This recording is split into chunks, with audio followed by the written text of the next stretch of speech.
여호사밧이 이르되 이외에 우리가 물을 만한 여호와의 선지자가 여기 있지 아니하니까 하니.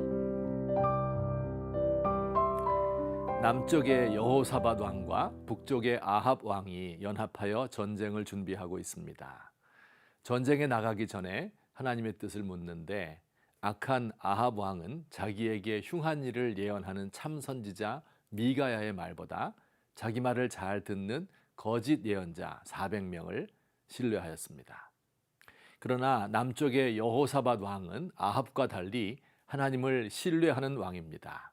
전쟁하기 전에 하나님의 뜻을 물어보자고 먼저 제안한 것도 여호사밧이었습니다. 전쟁의 승패가 여호와의 손에 달렸음을 잘 알았기 때문이었습니다. 또한 그는 상당한 영적 안목도 가지고 있었지요.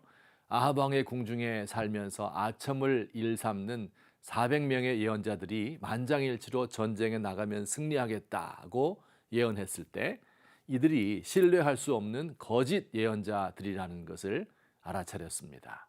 그래서 다른 예언자는 없느냐고 물었지요.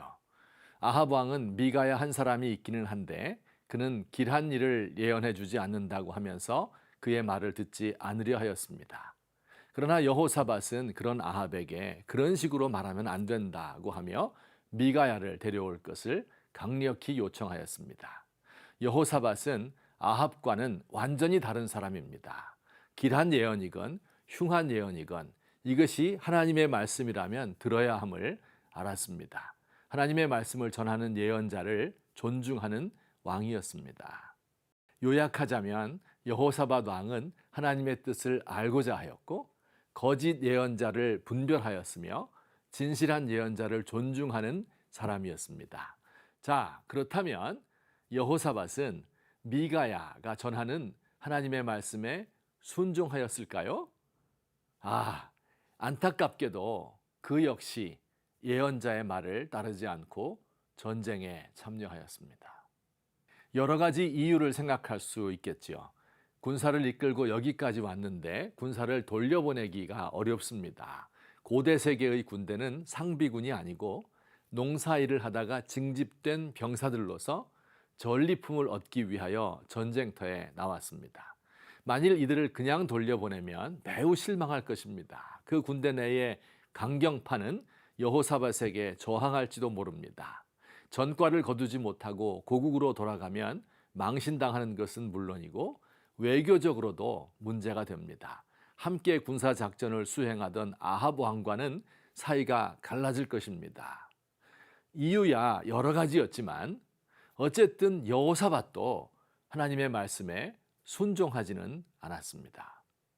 사랑하는 성도 여러분, 이 여호사밧 왕은 여러 가지 면에서 오늘날 성도들과 비슷한 점이 많습니다.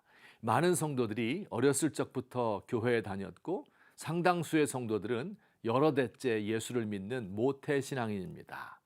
수련회나 부흥회를 통하여 은혜 한두 번 안 받아본 사람이 별로 없습니다. 중요한 일을 하기 전에 먼저 하나님의 뜻을 알아야 한다고 생각합니다.